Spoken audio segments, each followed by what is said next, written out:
Thank you very much, but it's really not trivial. It's big. African thinking, African philosophy is a big thing. But Africans think and Africans do in a different way.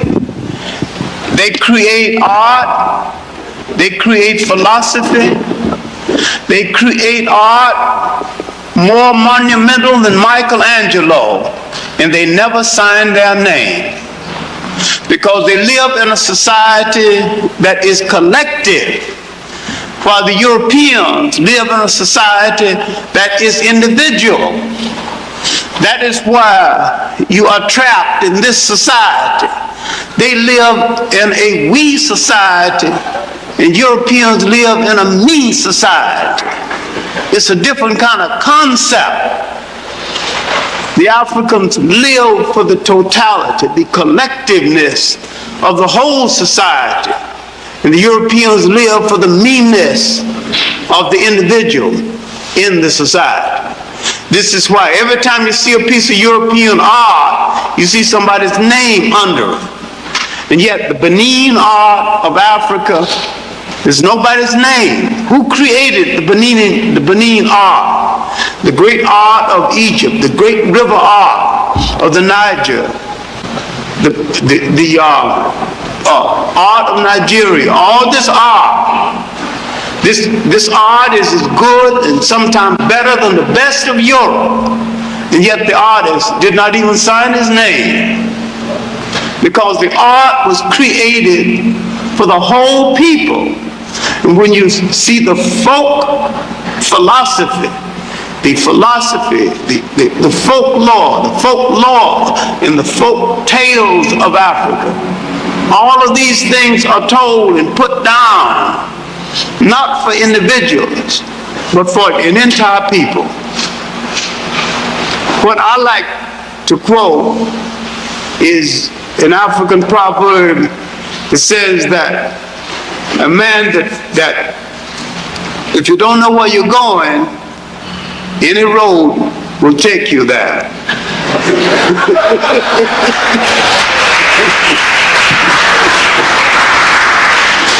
I will never know what African said it, but I know an African said it. Now, the discussion for tonight is Africa, time of trouble, the coming of the Europeans. Very few people talk about this subject from an African point of view, because the coming of the Europeans, not only to Africa, but the coming of the Europeans to the world was disaster.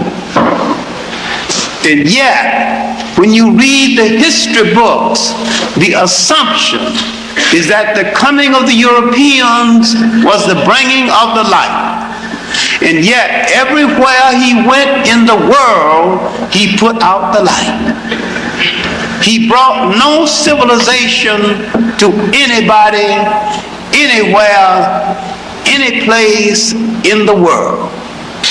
Now, I am reversing history, and if I couldn't prove it, I wouldn't be saying it.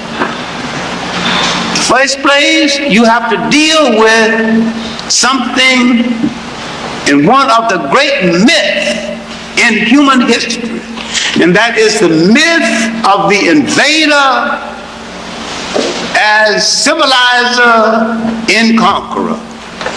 No people ever conquered, invaded any people for the sake of civilizing them. This is true. This is even true when blacks are invading blacks. This is true across the board. This is true every time in history. Now, I can point to what seemed to be an exception, and if you bend history a little bit, you can make it an exception. But you'll be making it an exception, but if you look well, there's not an exception at all. When the Crusades invaded Egypt, and created the mighty 25th dynasty. They improved Egypt. They put Egypt's house in order, and they gave Egypt her last walk in the sun. Here was a case where the invader did some good. Does that prove me wrong? No. I still maintain that the invader always does more harm than good. And what am I talking about in this case? The invasion was not really an invasion in the true sense. The Cushites from the south were relatives of the Egyptians. They were African relatives invading the house of the relative and telling the relative, put your house in order before the foreigners come back here and take over both of us. So it was not an invasion in the true sense, because those in the south was just as much of the north as the others.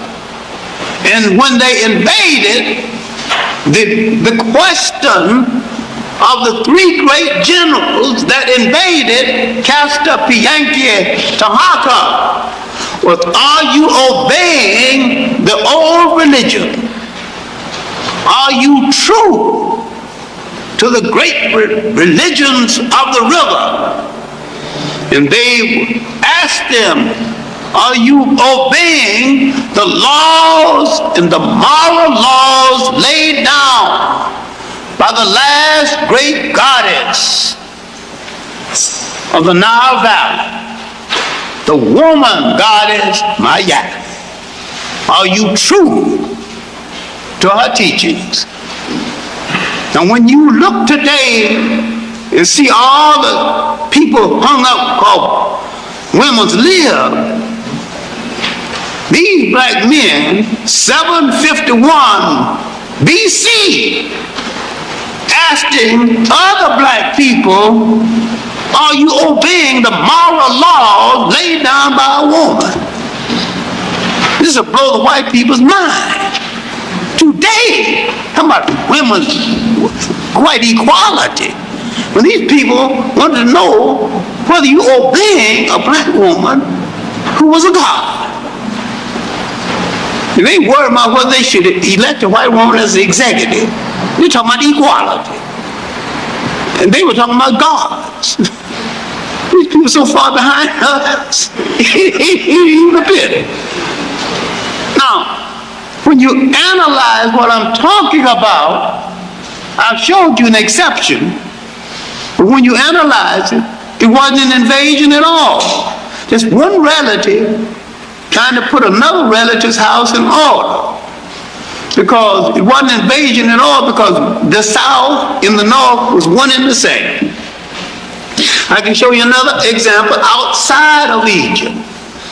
The African invasion of Spain. The Africans, Berbers, and Arabs gave Spain the greatest material civilization it ever had before or since. Yet, the Africans, Berbers, and Arabs so depressed Iberian or Spanish culture to the point it hasn't recovered to this very day.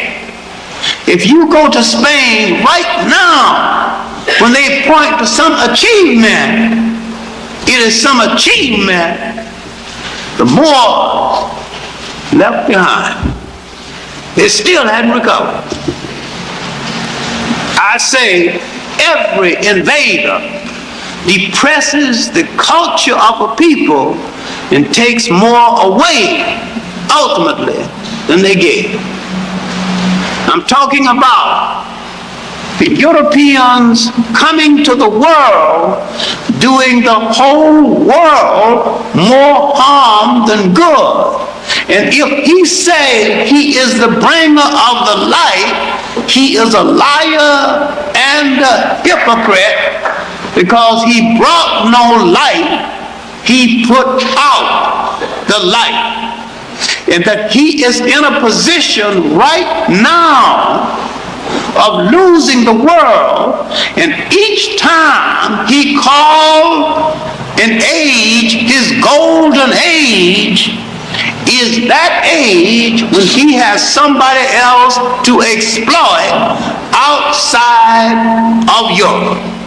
And that he never had a golden age when he had only Europe to feed on. He is being pushed right now to a point where he is being deprived of the land and the resources outside of Europe, when he would rather blow up the world if he can't rule it. And so the people of the world had better protect themselves or prepare to go back in chains, because he'd rather enslave it or destroy it if he can't rule it. All right, now let us look at the world of Africa and Asia, but principally Africa, before that European came out of that box the second time. All right. The first time he was pushed back into Europe by a combination of Africans and Arabs, after he had played around with Christianity, disgraced it, brought on Islam, was pushed out of the Mediterranean. All right, during these years he is out of the Mediterranean. He was forced into what he called the middle of the Dark Ages. For 700 years now he's been in Europe, feeding on Europeans. He has not enslaved the African, principally because he has been enslaving Europeans under a form of slavery that he called feudalism.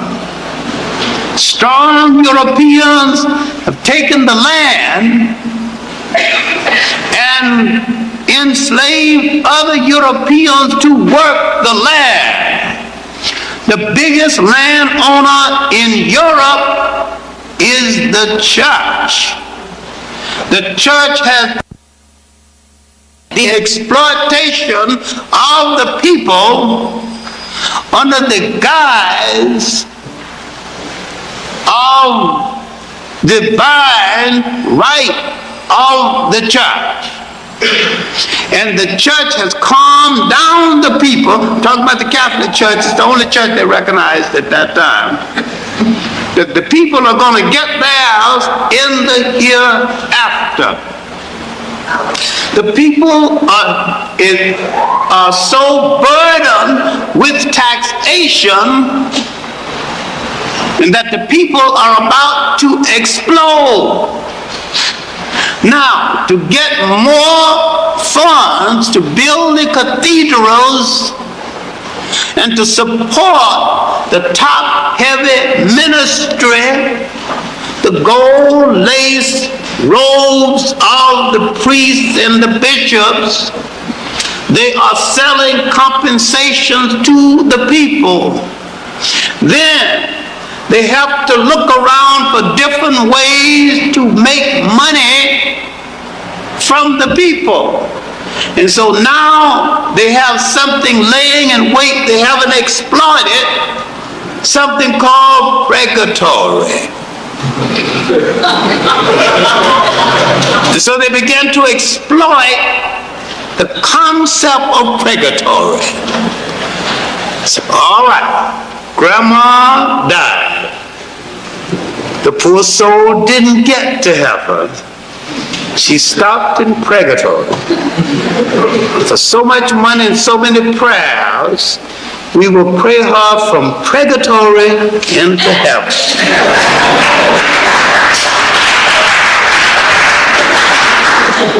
So now you begin to fork out some money to get grandma from purgatory into heaven.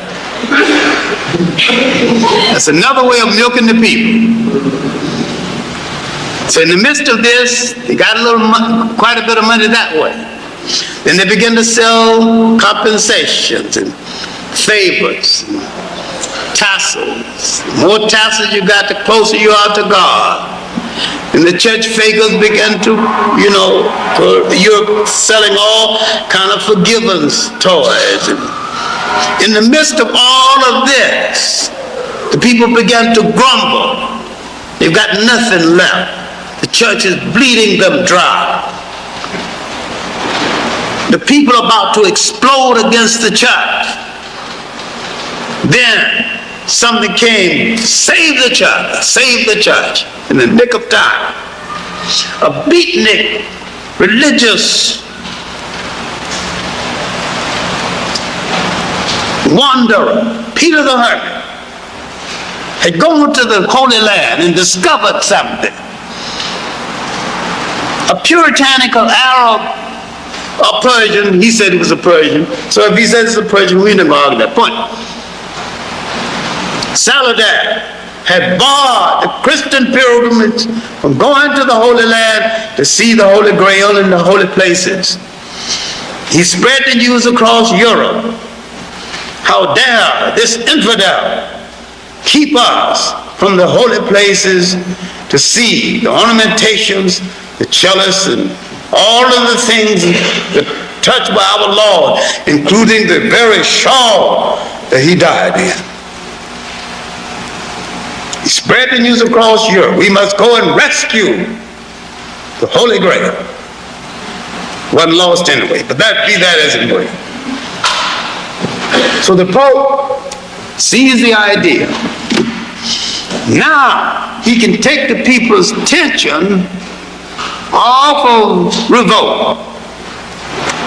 He needs an issue to take the people's mind from what the church has been doing to them.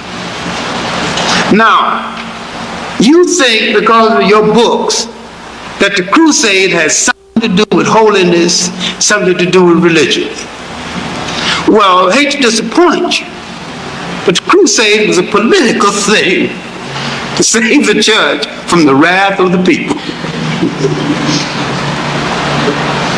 Well, you can read it your way, but as a classroom teacher, I got to read it the truthful way.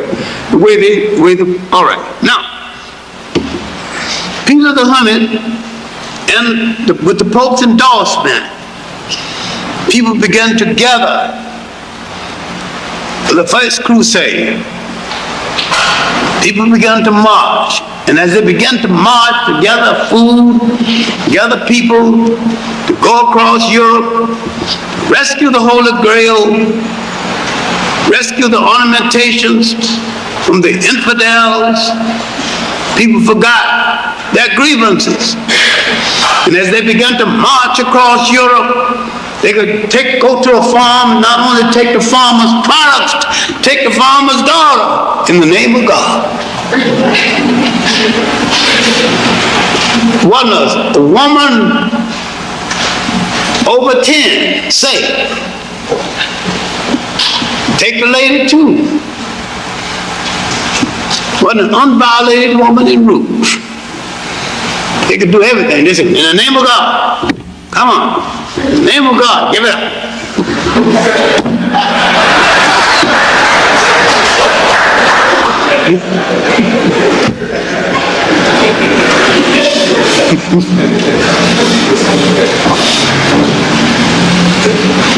So they just marched across, just taking everything in sight. All right, now, at first crusade, although Cecil B. DeMille has given you one crusade, he made a fortune and died. I know I'm giving you one that Cecil B. DeMille didn't give you in the movie. In the movie, they won in real life, they got hell beat out of them. Now, Richard the Lionhearted did not go on the first crusade. Of course, Cecil B. DeMille got him on the first crusade. In real life, he went on the second crusade. In Cecil B. DeMille's version, he was a Christian. In real life, he was an infidel. In real life, he didn't even belong to the Church of, he belonged to the Church of England superficially, but never went to church. Because Church of England wasn't even crystallized at the time. He went through the motions. But in real life, the real reason for him going to the church, going on the Crusades, that they had some foreign princess for him to marry who didn't attract him. She didn't have much behind or in front.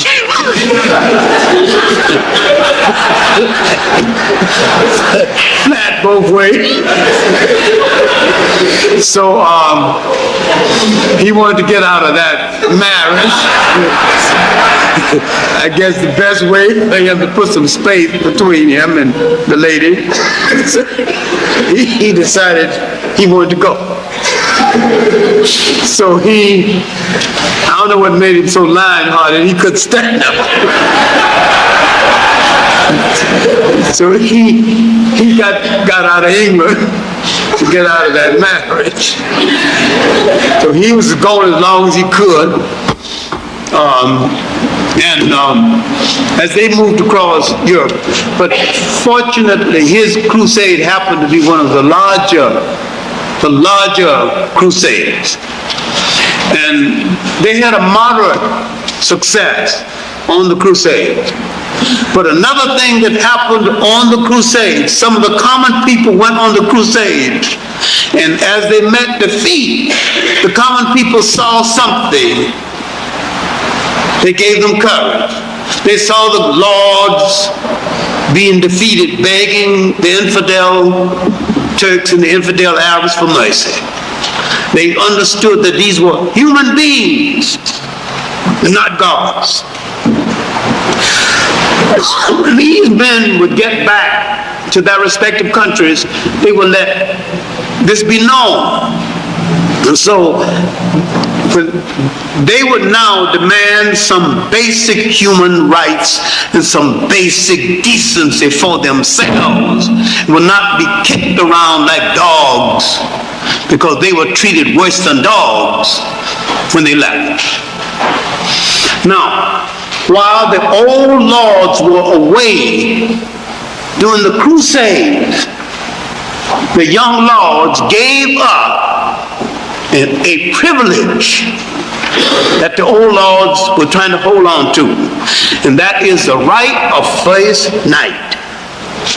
If you were a serf on my land and you married, I had the right to spend the first night with your wife. The young lords gave up that right while the old lords were away without the old lords' permission. And they couldn't take it back when they got back. Don't sound like a big deal, but it was a big deal for them. The fact that these young, arrogant lords had given up their privilege to sleep with the serf's wife the first night of the marriage.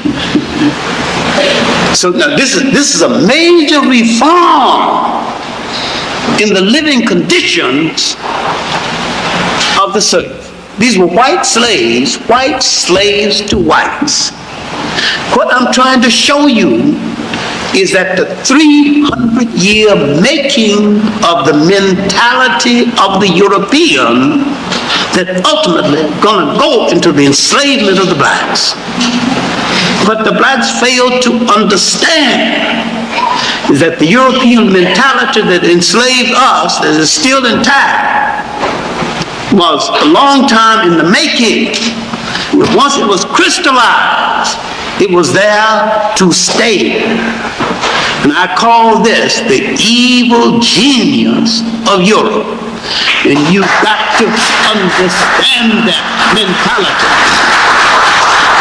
Because black people are hung up with the concept. They are human beings just like us. You are not. They are not.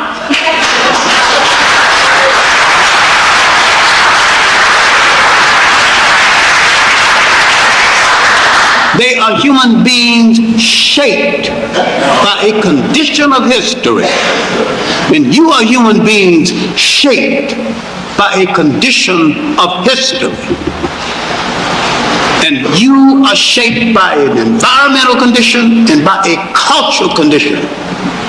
And if you understand something which I've gone over repeatedly, but I still think you missed the point, that all of us are shaped by three meanings of history. The people of the sand, the people of the sun, and the people of the ice.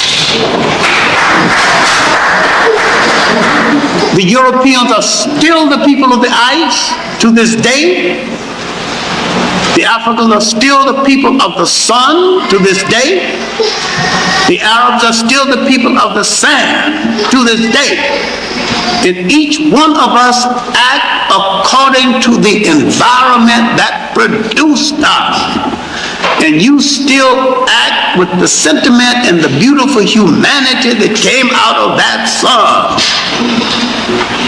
And maybe we have spent too much time expecting the sun in the sand, in the ice, to get together.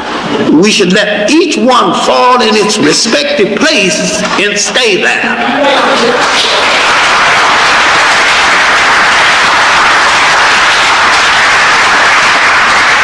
And when Marcus Garvey said Africa for the Africans, those at home and those abroad, he might have just had the point. Asia for the Asians, Europe for the Europeans, Africa for the Africans, and let it be.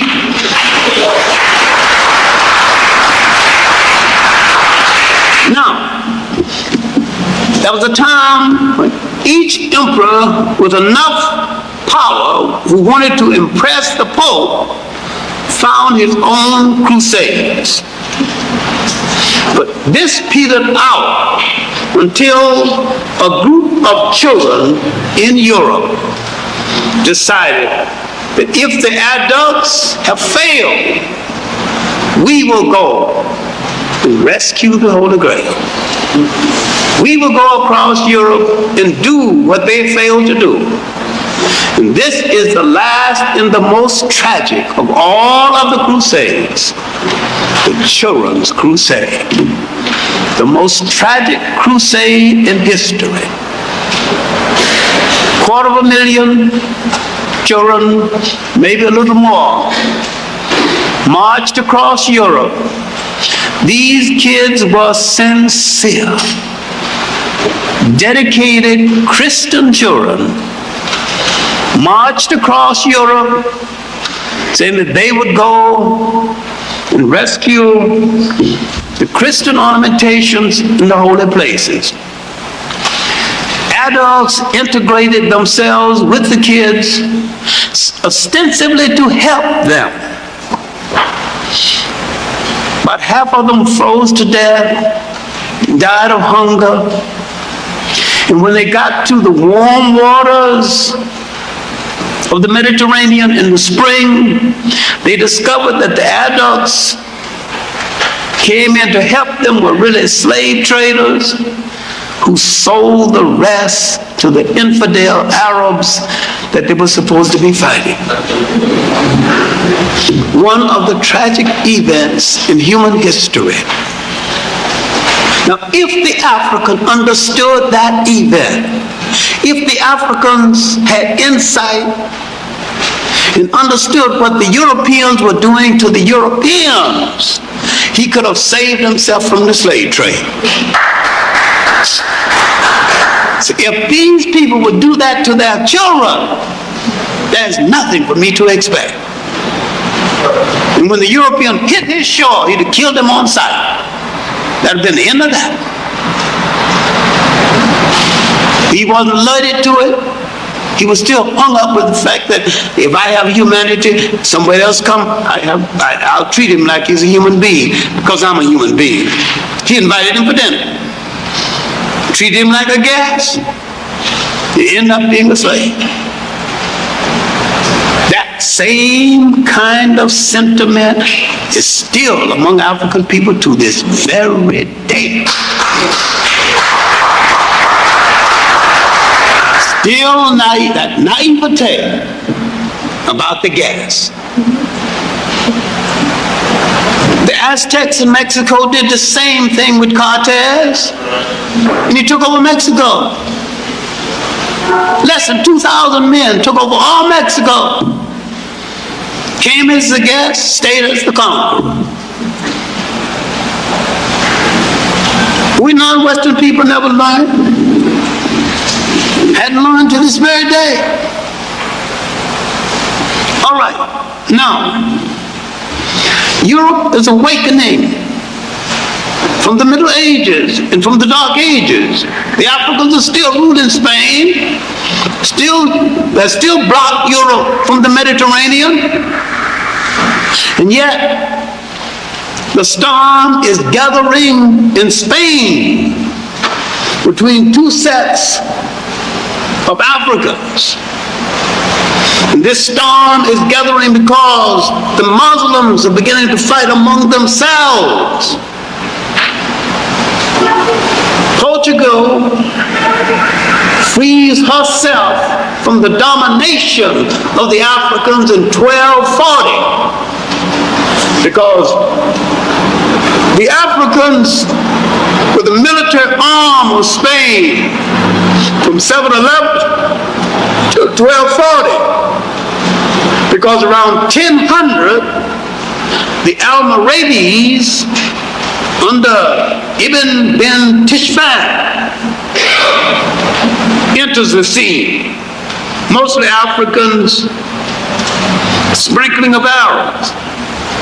But in the 1000s, but 1240, the Almoravides enters.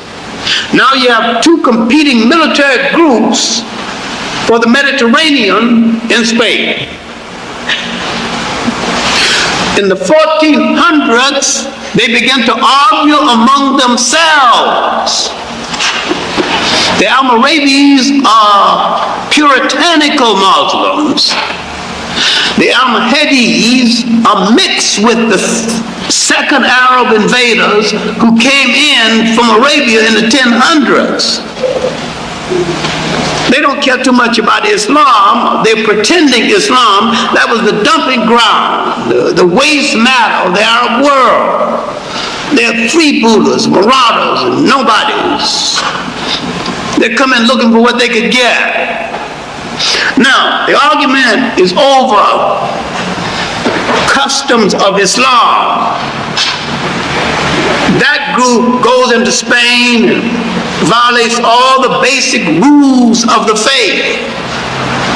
They not only marry Spanish women, they marry more than 4. A violation of the faith, violation of the custom. They not only marry more than 4, they let the Spanish woman remain in the Catholic Church. If she's good in bed, they don't care what she stay in the church or not. But the African not only doesn't marry more than 4, but whoever he marries, she has to not only convert to Islam, she must keep a proper Islamic diet. Failing that, he goes home to Africa to get his woman. Want no Catholic woman in his bed, want no Catholic woman in his kitchen. He's a Muslim straight away. Because when we get into a thing, we go all the way. We out poke it out, Mammon. Either do it right or don't do it. Now, the argument now is between these factions. You got Islamic factions arguing.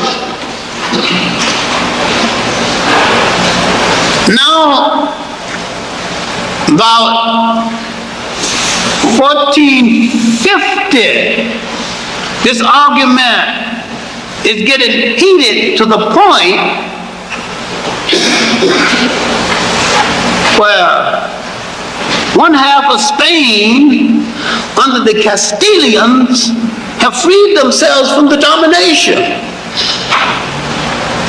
The Castilians boast that they have no Moorish blood. It's a lie, but that's what they say. Because the Spaniards have been mixed with African blood even since the Carthaginian time. Because any time a Spaniard say he's pure white, I mean, don't ever laugh directly in his face. I mean, be respectful. I mean, cup your hands and turn your head to one side. They've been mixed with us so long. It's just impossible to find a single Spaniard on the face of the earth who don't have at least a few drops of us. They used to boast about it, but now in this country, you know, if they can pass the taxi cab test, they try to pass the color test. Don't argue the point, you know. If you can pass it, pass. All right, good luck, good luck, bud. Don't make no fuss about it. All right, now, there was something else that happened earlier. 1415. The Portuguese, who are more independent than the Spaniards, still partly under the domination of the Moors. 1415, the Portuguese invade a part of Africa, a little enclave called Cetra. I used to say it's about the size of Central Park, but then I went to Cetra. It's off the coast of Morocco. It's not as big as Central Park. And they conquered it. And this put heart in Europe. It's been years since the Europeans been able to draw any blood in Africa. Africa had caused them so much fear. And Europeans now begin to get that little courage back again. See, almost 700 years or more, the Africans had penned them into the Mediterranean. The Mediterranean was the sea of the world, the trading sea. Since the days of the Carthaginians, they wanted that sea. Remember during the Roman time, Carthage, when Hannibal blocked their way off, and when they shouted out, Carthage must be destroyed, they just had to have the Mediterranean. They've got to have it right now. It touches on three great cultures. It was the melting pot, the cultural melting pot of the world. They wanted it back again. They wanted to get back into the Mediterranean, back into the trade of the Mediterranean. All right, 1455. We have to go slow right here because something is going to happen. 1455. Spain and Portugal now free enough now to go to the Pope and begin to talk about, we're going to take over the world next. They're so sure of themselves, they're talking about lines of demarcation. Go to the Pope, talking about how we're going to divide up things when we're in charge. In this ensuing conversation before the Pope sells the argument. You are both authorized to reduce to servitude all infidel people. This account is beautifully told in Eric Williams' Capitalism and Slavery, and told again in his work, The Caribbeans from Columbus to Castro. I don't know what you think about Eric Williams. A whole lot of people didn't think too much of him as the Prime Minister of Trinidad. And a whole lot of people don't forget that Eric Williams, while he may not have been a good Prime Minister of Trinidad, he was one of the best historians ever come out of the Caribbean islands. I knew him personally, and he was a colleague of mine, and knew him enough to fight with him and argue with him and to do. That man knew research. That man knew history. He should never have been a prime minister, because that's my personal opinion. Because I just happen to think that he was out of place as a politician. He should have been in the classroom. He could do more research faster and get more things correctly placed than any historian I know about. He wrote the history of Trinidad and Tobago in 2 months. And wasn't a single error in it. Some writers take 3 years to do a book like that. It's insight into it. And while in his last years he wanted to ban his own book, Capitalism and Slavery, I still think it was, in fact, he wanted to put you in jail for bringing it into Trinidad. I still think it's one of the great masterpieces of economic history. But my main point here is that the Pope had literally sanctioned the mentality that would go into the making of the slave trade.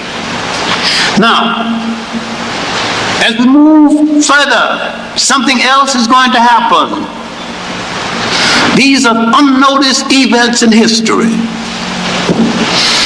The maps of the Jewish gold merchants who had a monopoly on gold trade in North Africa and the inner Africa, called the Western Sudan, would fall into the hands of Prince Henry of Portugal, called Henry the Navigator, though there is no evidence that he ever went to sea.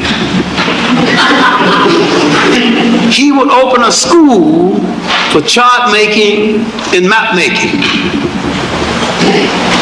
The important thing about the school is that a little-known sailor, Christopher Colon, later called Christopher Columbus, would attend this school.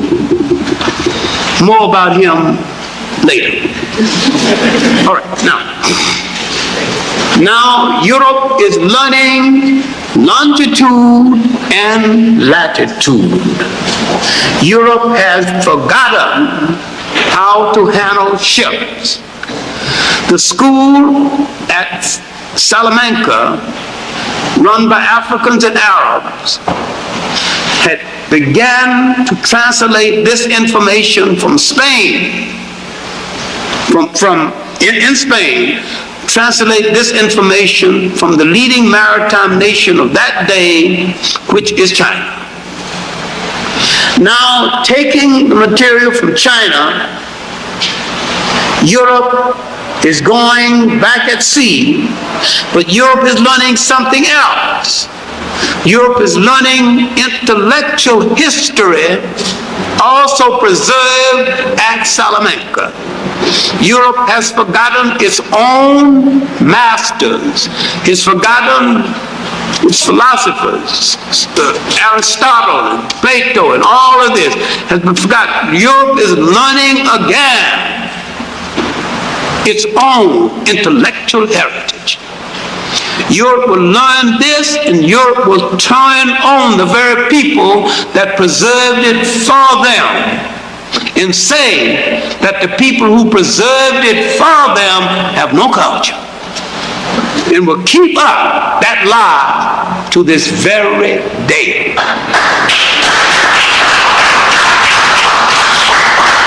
And you would read the intellectual history of the world without hearing the name Salamanca the great university in Spain, or the great university in Africa, Saint-Corée. These are the two universities that preserve the great culture of the medieval world that Europe would choose to forget, and did forget, but the most tragic of all, it made you forget them. And when they mention them to you, you have no memory of it. And the greatest crime committed against you was to destroy your confidence in your historical memory of what you have been, so that you can forget what you are and also forget what you still can be.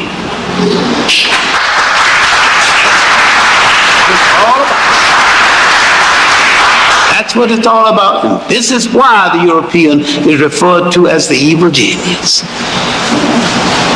The game he started then, 500 years ago, he's still playing. Now, if you look at the motion picture now, listen to what I'm saying. Now go back and look at the color purple and understand it now, based on what I'm just saying. You're seeing a new motion picture. You see the game he played. It was a war. That picture was not a motion picture. That picture was a part of a war against your mind. When they turn you on your men, when they turn you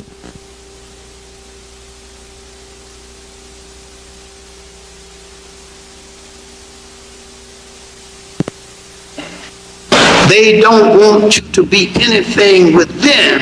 Once they destroy the effectiveness of the image of your men, there's nothing they want you to be with them but a whore and a slut. End of a people. That's the end of a people. And that's what they're trying to achieve, to destroy a people totally. But they will recruit a people to help them do it, and they are having some success in that recruitment. Now,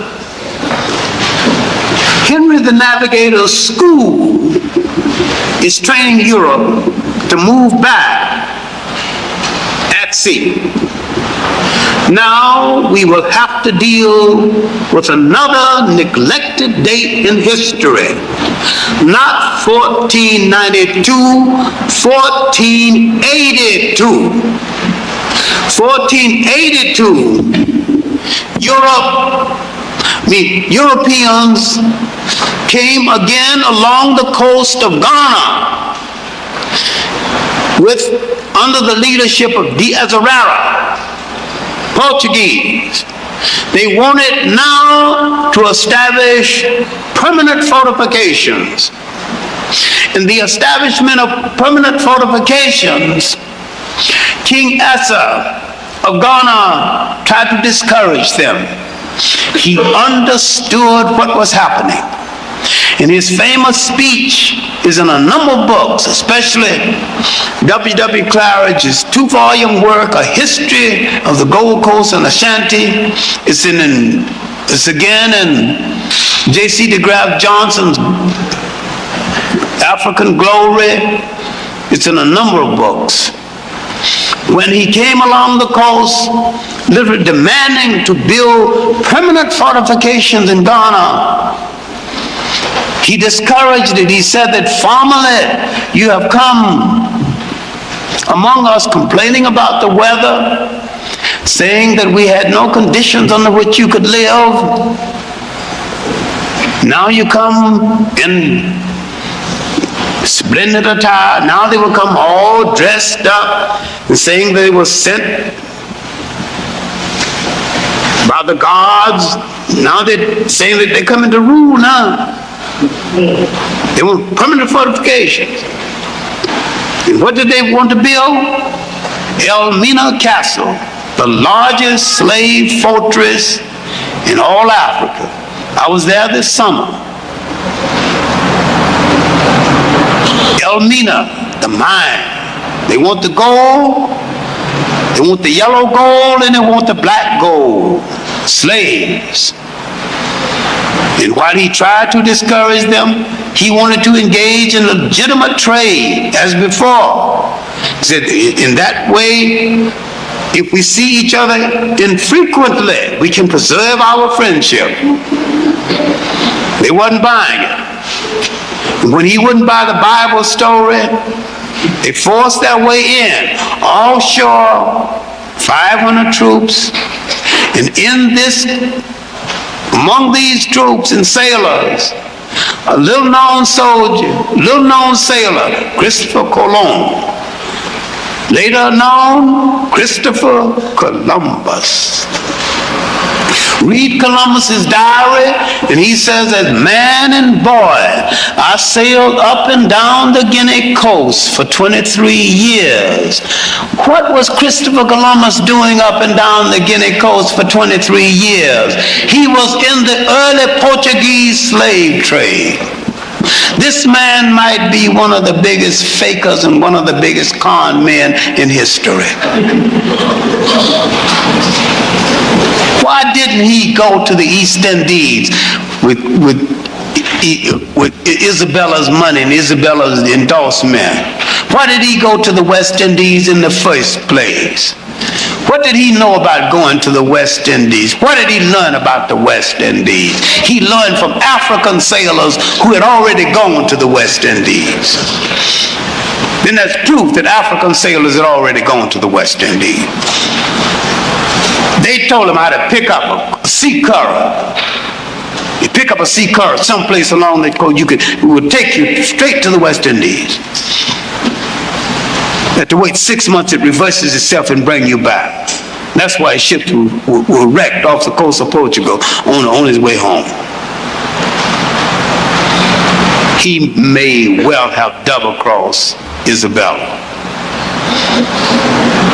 He double-crossed his sailors too, because he made them sign a paper saying that he was in the East Indies, and if they didn't sign it, he wanted to cut their tongues out. All of this is documented. Read Van Sertima's They Came Before Columbus. Read it again. Read it carefully. But there's a 3-volume work also, hard to get now, Africa in the discovery of America. But there's other works on the subject. There's a whole small library of books dealing with the pre-Columbian presence of Africans in the New World. There's a new book coming out right now at the University of California. Christopher Columbus discovered absolutely nothing. Never set foot on North America or South America. He opened up North America, South America for European exploitation. But the great tragedy was the entry of 1482. The building of Elmina Castle, the building in the beginning of permanent fortifications for Europeans. And another aspect of the slave trade forgotten was the entry of the Scandinavians and the entry of the Dutch. These wooden shoe wearing people who were so clean, grow 2 lips, who so clean they even named a cleanser after them, Dutch cleanser, one of the bloodiest, murderous slave traders that you can think about. So the coming of the Europeans was one of the disastrous acts of history. When people are telling you about their Holocaust, all you have to say is that when you finish talking about your 6 million, I'll start my count with 60 million, and I'm just starting my count. We talk about Holocaust the same as we talk about fish stories. Those who caught the biggest fish do the most talking. I was at Elmina Castle, and I was at Goree Islands. Goree Island, one of the smaller of the slave forts, 20 million just passed that one. They got 46 castles. 20 million passed through Goree. I was at Elmina, the biggest one. There's no counting of how many passed through Goree, passed through Elmina. That's the monster. Its first dungeon holds 1,000. This the dungeon for the women holds 500. Just for the women.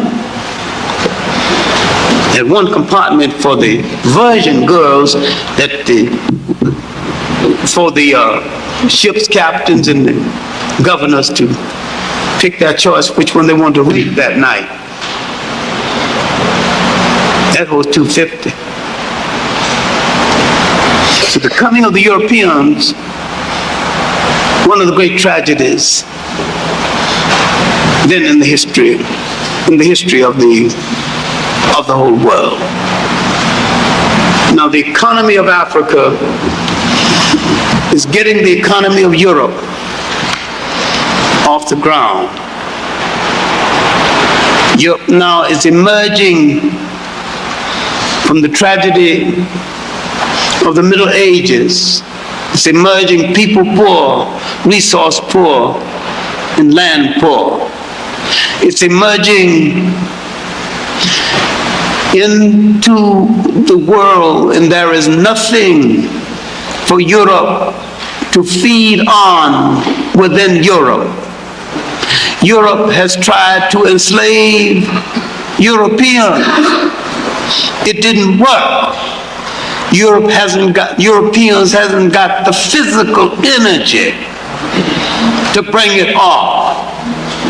The Africans, fortunately, have the physical energy to bring it off, and still have the physical energy.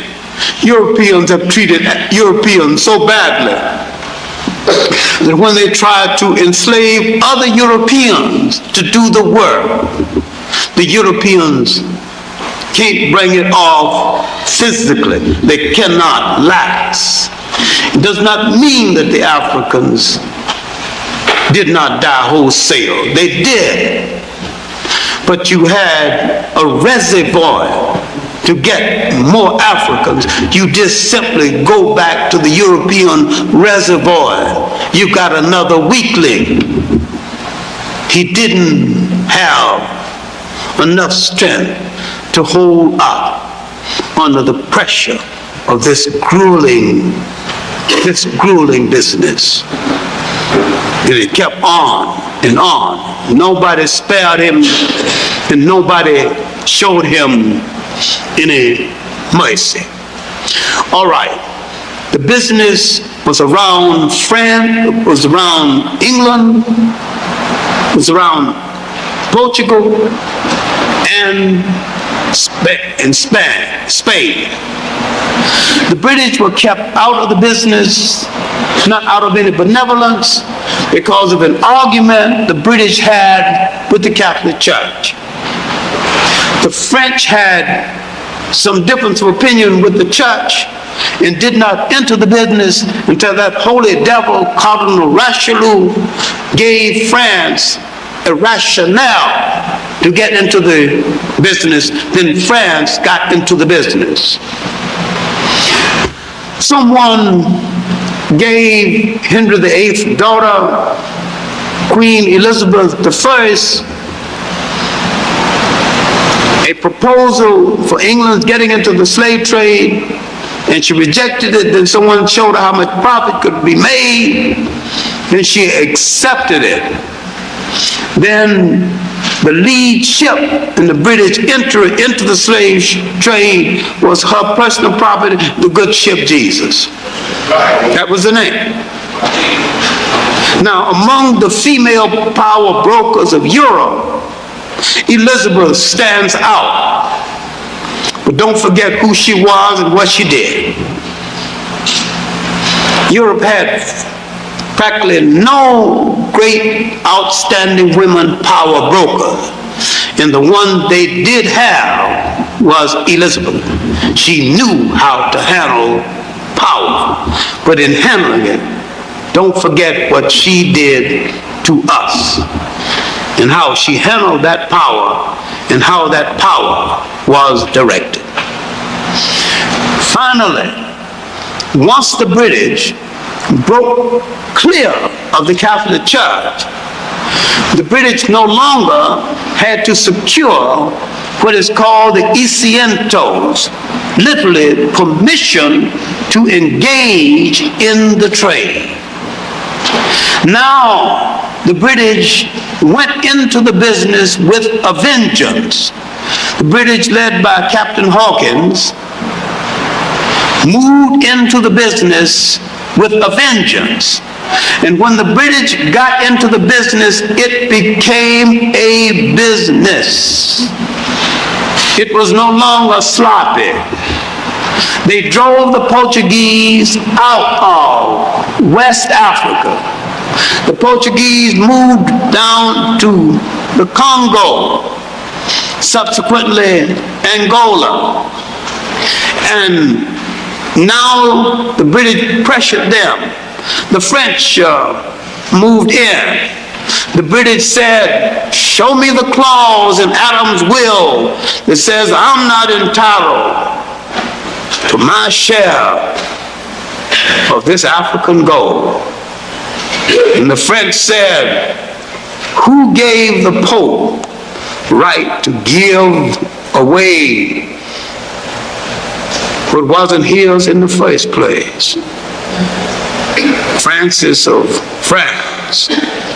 Now everybody now was bidding for a share of Africa. Now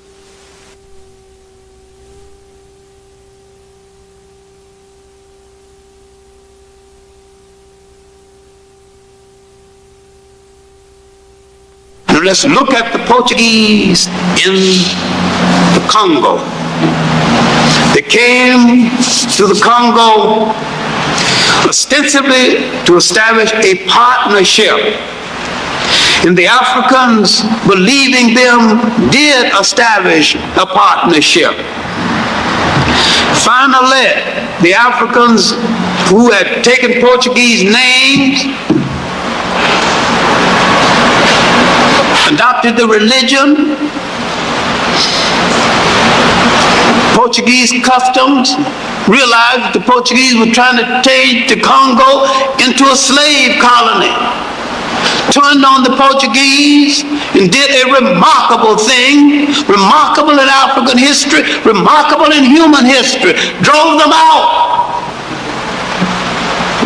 and established the Congo as a free country in the 1590s. And the Congo remained free from the 1590s until 1884. In the 1600s, a great king came to power, Shamba Belongongo. And from 1600 on, next 20 years, they not only threw away the Portuguese religion, threw Portuguese cooking utensils into the sea, tore down the Portuguese churches, went back and became purely African, and had a golden age. Built again the Bashongo kingdom. There were two kingdoms, the kingdom of the Congo and Bashongo. And they came together now and brought that strength together. The eastern Congo and the Congo facing the sea. Well, the most remarkable thing, right in the midst of the slave trade and in spite of it. And all of this is forgotten. And yet it is well written about it. Belanger's daily life in the kingdom of the Congo, but principally Taude's work on the trail of the Bashongo. No shortage of books about it. and yet it is unknown. The Portuguese moved to what is now Angola, faced a king who wasn't ready to fight them, and his sister kept holding his hand, hoping that he'd get ready. His sister, Nzinga, because his sister held his hand, the Portuguese thought she was for them. She was holding his hand until she could get ready. Because he didn't get ready in time, she just finally pushed him aside and got ready herself. She fought the Portuguese 52 of her 81 years, giving no quarter, asking no quarter. One of the greatest of the African warrior queens.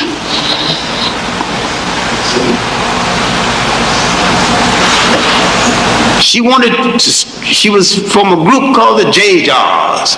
She wanted to stretch an empire across the southern belly of Africa.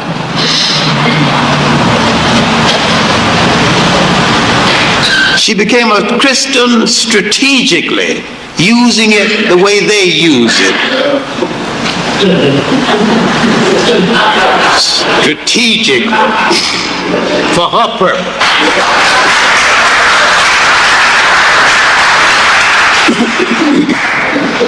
Went to Portugal for a treaty, saw people hungry.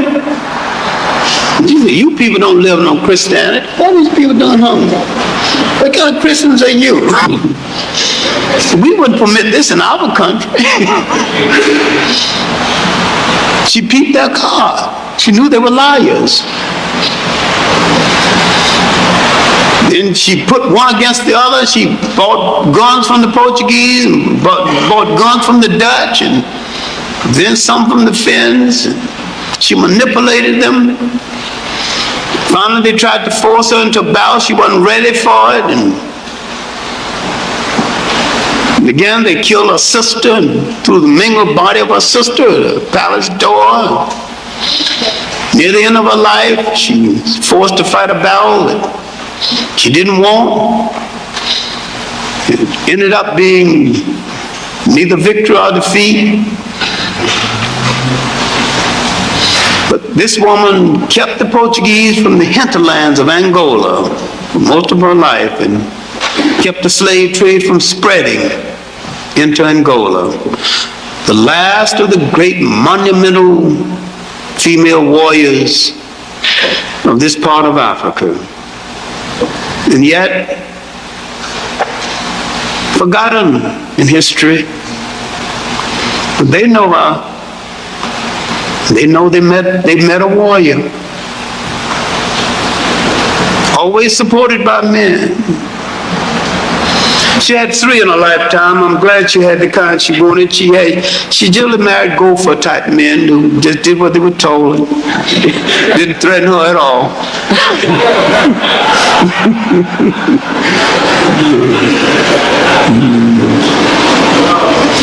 J. Rogers did a pretty good biography of her, but the best biography of her is written, was in French and it hadn't been translated, written by the young writer from Guinea, a personal friend of mine, Abraham Baby KK.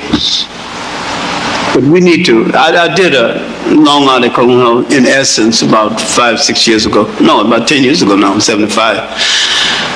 That's 12 years. Oh God, things go fast. But no, in Southern Africa, the Dutch East India Company needed a filling station. And that filling station was really found by, they needed a filling station for those stopping en route to India. The French Huguenots had been there before. Others had been there before, but that was the reason Southern Africa was found. And there were some dissident people in Holland, Calvinists. You have to understand the Calvinists were religious dissidents and who think that God ordained them to look over the lesser breeds, and they declared that Africans are lesser breeds. And many of the Jews who had been in Spain helped to establish the Dutch East India Company and owned stock in the Dutch East India Company. After the Portuguese were driven out of the Congo and were forced partly out of Angola, they came around to establish themselves in what is now Zimbabwe and Mozambique. They met the Arab slave trade moving down from the north. They established a partnership with the Omani Arabs, and they sold a lot of the slaves that went to Brazil were sold to the Portuguese by the Arabs. If you saw that fourth segment of the Africans when Al-Mazrui rationalized the Arab slave trade, he said there's only 2 million in the Arabian Peninsula, and kept asking, where did these slaves go? He wouldn't dare ask that stupid question to somebody who knows the history. Many of these slaves went to India, some even went to China, but a lot of them were sold to the Portuguese and went to the New World. A lot of them are in Brazil today because the Arab slave trade went into the millions, and it's now just 2 million. If you read UNESCO documents too, you will see some good statistics on the Arab slave trade. But the brothers who belong to the faith still haven't been willing to do this because they haven't willing to deal in depth with the Arab slave trade. But the coming of the Europeans to East Africa was met with the Portuguese developed not only a slave trade in East Africa, but into a partnership with the Arab slave trade. Now let's deal with North Africa, because we want to deal with the coming of the Europeans to the total of Africa. In North Africa, then part of the Ottoman Empire of the Turks, the Europeans, the Turks were Europeans, but then the Turks were challenged by the French and the English.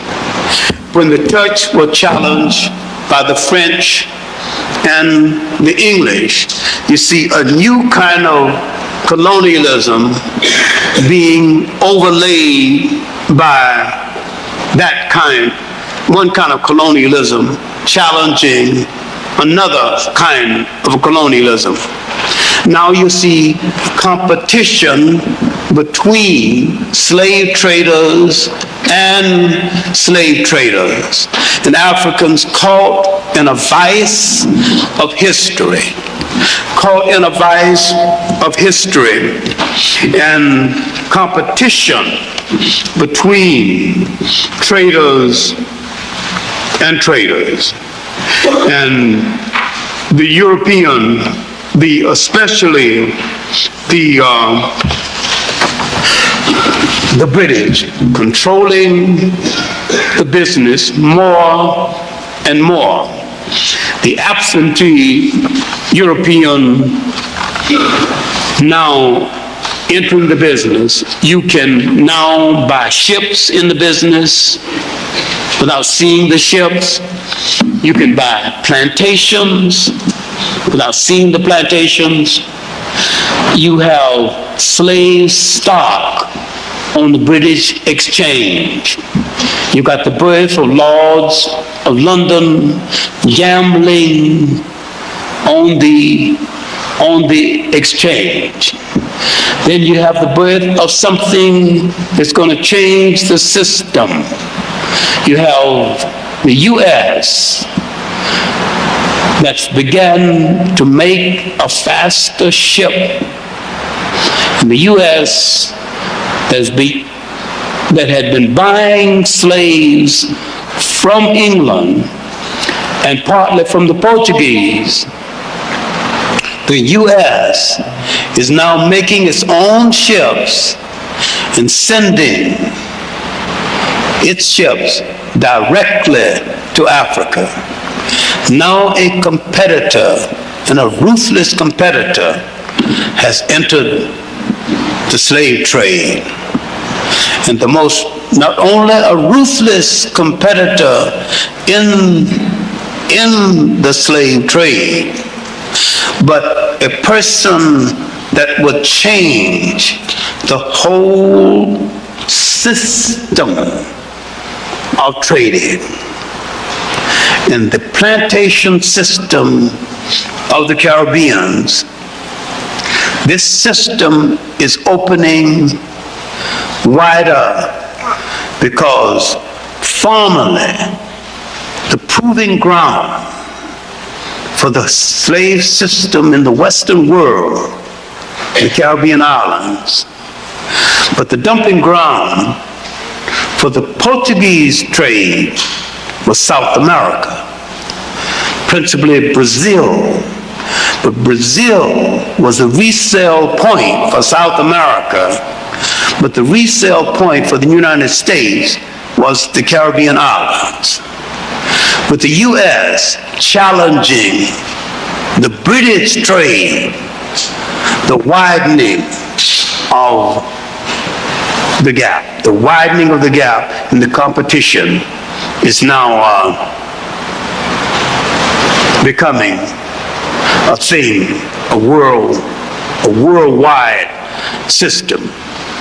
The main thing that we need to look at is that this system, endorsed by the church, was the first international economy that touched 3 continents, and that out of this system came the basic commodity that laid the foundation for the modern technical capitalist world.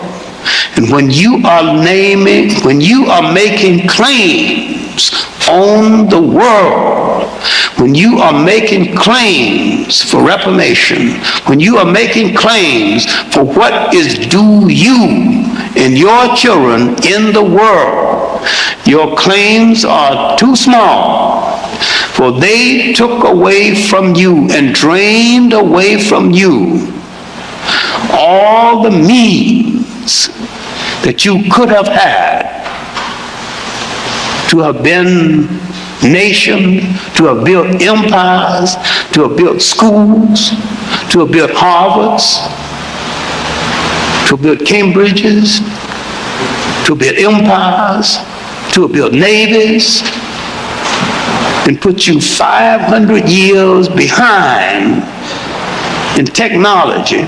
But what they took away from us laid the basis for the modern technical world.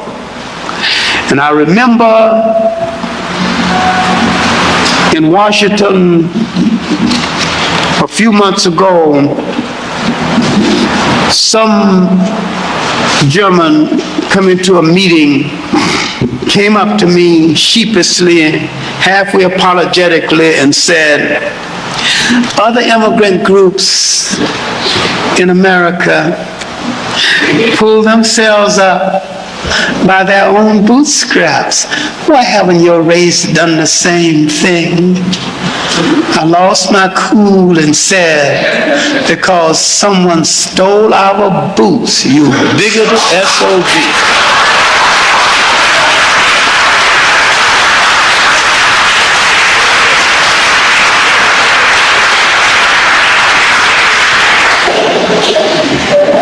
Now, when you look at the economy, when you look at the skyscrapers, you look at all the diamonds people have, you look at people flaunting Rolls Royces,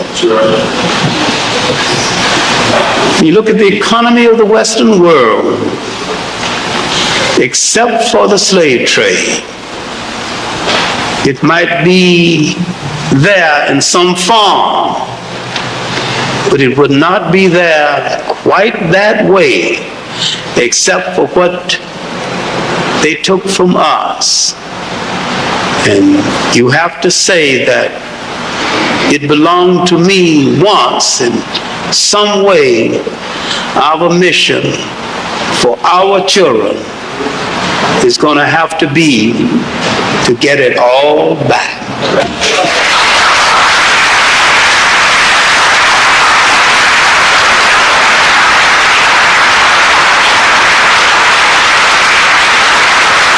The notion that Europe civilized Africa is a deep, flawed, Eurocentric perspective that ignores the rich history, complex society, and advanced cultures that existed in Africa long before European colonization. The idea stems from colonial justifications that portrayed African societies as primitive or uncivilized, which Europeans used to legitimize their colonization and exploitation of the continent. Advanced kingdoms and empires. Africa had numerous advanced civilizations long before European contact. For example, the Kingdom of Egypt, one of the world's earliest civilizations, produced incredible achievements in architecture, science, mathematics, and medicine. The Mali Empire was known for its wealth, trade networks, and center of learning, such as the famed University of Timbuktu. The Kingdom of Great Zimbabwe and the Benin Empire were renowned for their sophisticated urban planning, art, and governance system. African societies had a complex political system, legal frameworks, and social hierarchies. Trade routes across the Sahara, the Indian Ocean, and the Nile connected African civilization to the rest of the world, including Europe, Asia, and the Middle East. European colonizers often promote the idea that they were bringing civilization to Africa as a moral justification for colonization. This was part of the so-called civilizing mission, which was used to excuse the exploitation of African labor and resources. The Berlin Conference of 1884 and 1885, where European powers divided Africa among themselves, was presented as a way to bring order, governance, and Christianity to backward regions. In reality, it was about economic exploitation, resource extractions, and political dominance. European colonizers imposed new political systems, languages, and cultures on African society, often dismantling pre-existing governance structure. European-style schools, legal systems, and Christianity were introduced, sometimes by force. While Europeans introduced formal education systems, they were limited and designed to produce a small, elite class of Africans who would serve colonial administration. Many Africans were denied access to education, and traditional knowledge systems were often dismissed or destroyed. Colonization brought with it forced labor, economic exploitation, and brutal regimes. African resources, including human labor, were extracted for European benefit, often leaving African society impoverished and destabilized. European colonizers often sought to suppress African languages, religion, and traditions, deeming them inferior. Christian missionaries were active converting Africans, and traditional belief systems were marginalized or demonized. The arbitrary borders drawn by Europeans during the scramble for Africa ignored ethnic and cultural divisions, leading to conflict and political instability that affect Africa today. Africans did not passively accept European domination. There were numerous resistance movements and struggles for independence throughout the colonial period. Leaders like Samora Touré, Menelik II of Ethiopia, Yahya Santewa fought against European incursions. In the 20th century, movements for decolonization and independence spread across Africa, with figures like Kwame Nkrumah, Julius Nyerere, Patrice Lumumba, and Nelson Mandela leading the fight for African self-determination. Africa has its own history of advancement, governance, and social organization. The continent was not uncivilized before European contact. Many African societies had developed a sophisticated system of trade, governance, education, and culture. Post-colonial African countries have struggled to overcome the damage inflicted by European colonization, but many African nations have reclaimed and revived their cultural identities and political autonomy. Thank you for watching. Do not forget to like and share your thoughts in the comment box below. Until next time, cheers and have a good one.